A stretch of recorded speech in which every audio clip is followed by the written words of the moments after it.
Hey, this is Elliot Fishman, and I'm live, and I'm in Lily's office here.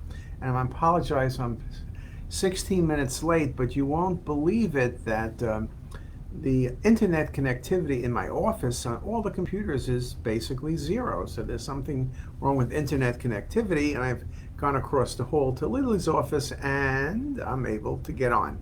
So I'd like to welcome everybody. Today is June 1st. Happy June 1st, everybody. And this is a time of year, and depending, I guess, high school, elementary school, kindergarten, pre-K, college, med school, law school, you name it, it's graduation season. And so, first of all, we wish everyone who's graduating congratulations. Again, that's the first thing we should say. And for a lot of the big institutions, graduation was done in the last 2 weeks. And a classic thing about graduation is a graduation speaker. Now, there are hundreds, maybe thousands of graduations this year, and there'll be a lot of talk. And most of the talks are very typical. You'll do great, the world, you're going to change the world, this, that, and the other. Don't let the door slam you. Whatever you want to say. Oh, it's a changing generation, never been as hard, the greatest class in history, yada, yada, yada. All the things each of us heard at our graduation, and none of us believed it then, and so we don't believe it now. But there are certain people who've given talks, and I do like to listen to graduation speeches. So I will tell you, for example, I did hear two this year, or I heard a couple that weren't very impressive, but I heard two this year. One was Tom Hanks at Harvard, you know, Tom Hanks, as in Big, Apollo 13, all of those movies. And he gave a very good speech about working hard and doing stuff.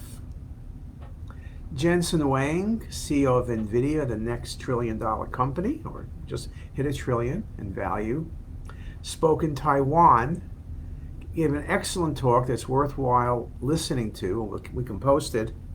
But he said, you know, run, don't walk if you want to succeed. You're either going to be food, you're all food. Either you're going to be eating food or you're going to be chased as food. That sounds a bit brutal.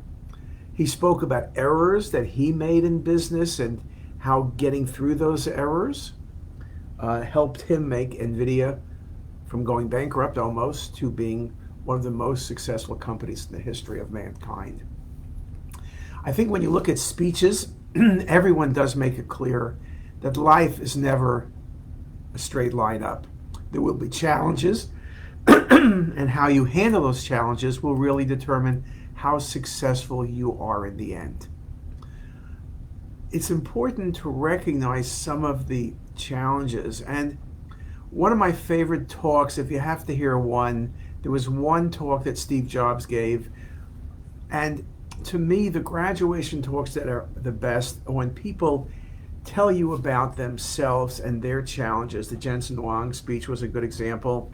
Steve Jobs' speech, he had just recovered, he thought, from cancer.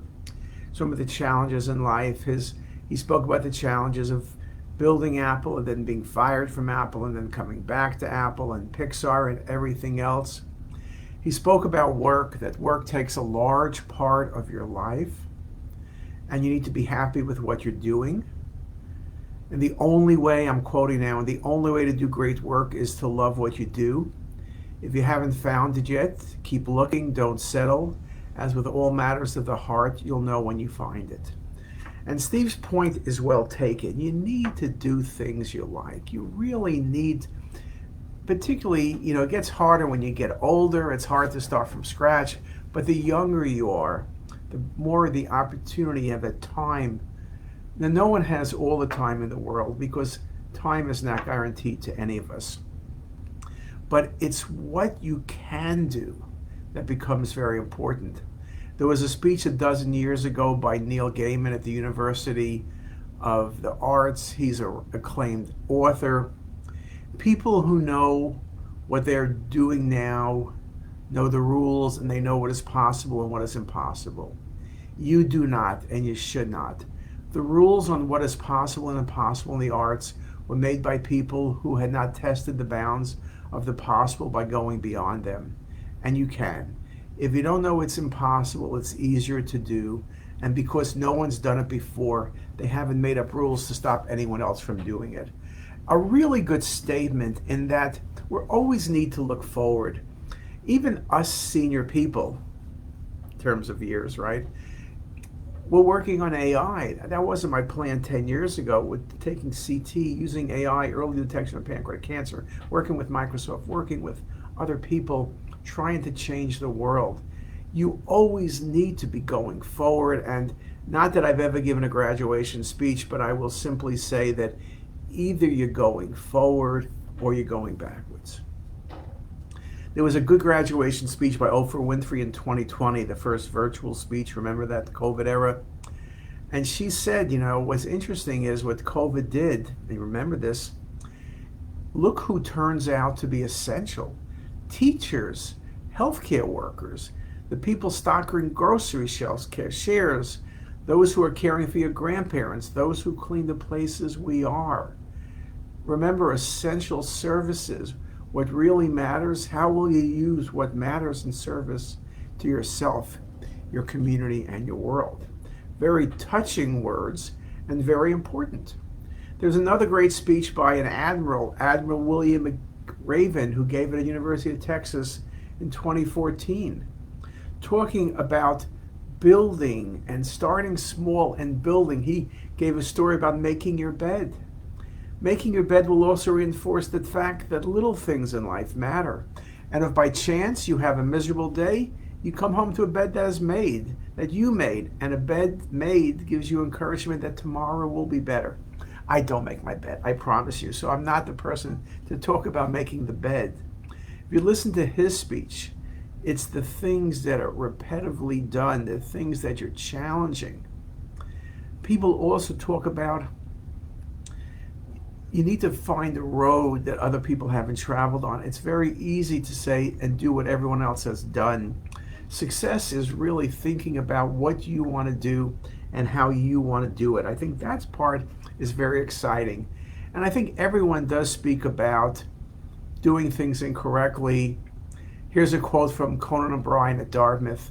David Letterman wanted to be Johnny Carson and was not, and as a result, my generation of comedians wanted to be David Letterman. And none of us, my peers and I, have all missed that mark in 1,000 ways.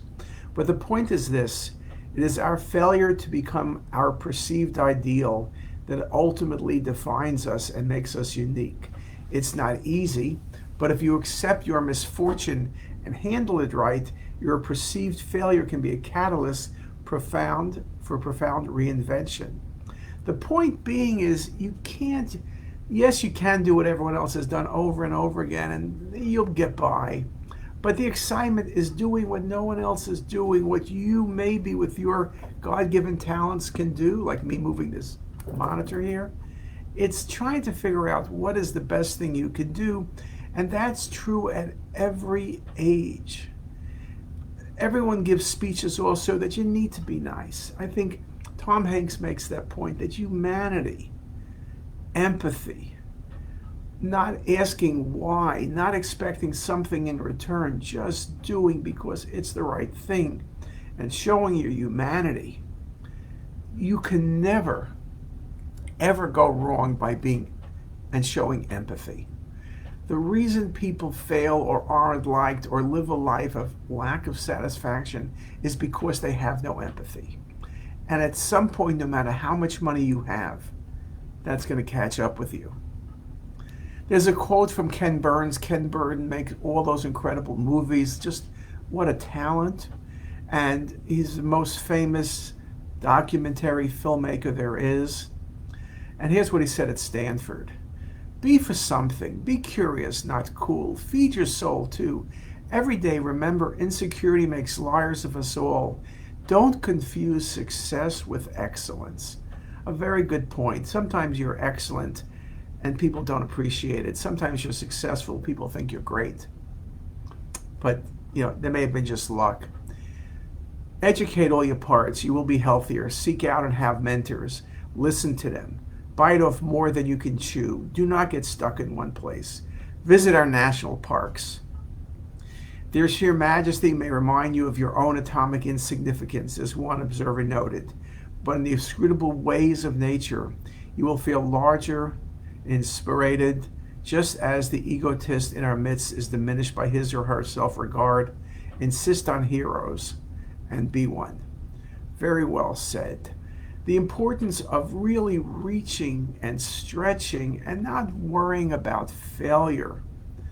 The idea of leaving things better than when you started. Sheryl Sandberg, her husband died unexpectedly, basically turned her world upside down.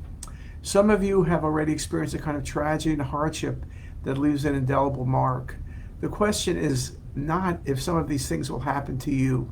Unfortunately, they will. Today, I wanted to talk to you about what happens next. The easy days ahead of you will be easy.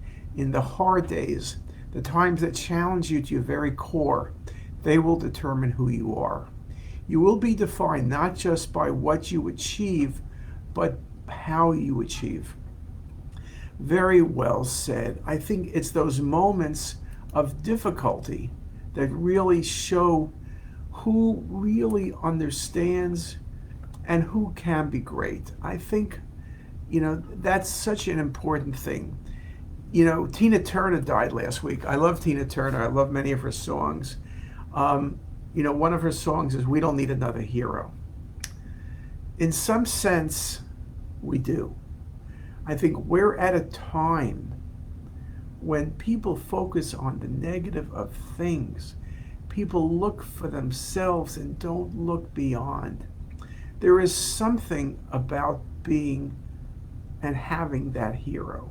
There's something about Superman leaping tall buildings at a single bond. Do you remember George Reeves?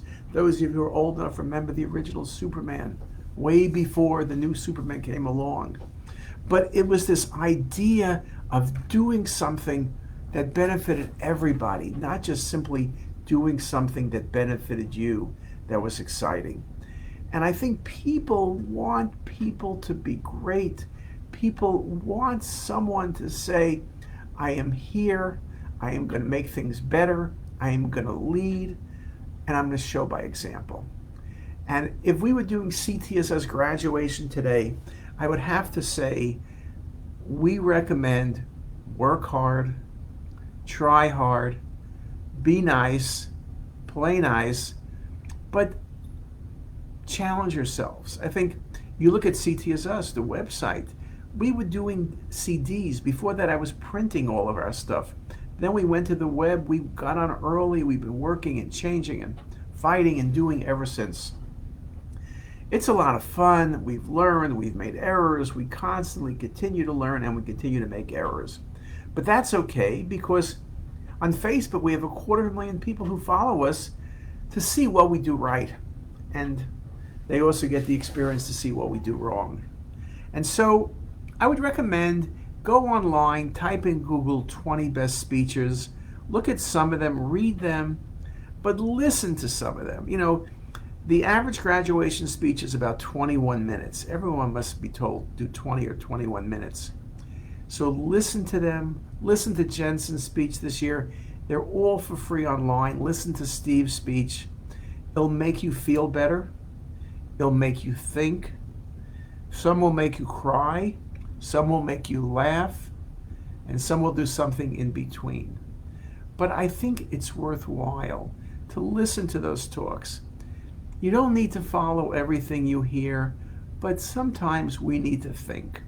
I think these days we need heroes, and listening to some of those speeches will help you really think about that and help you do better.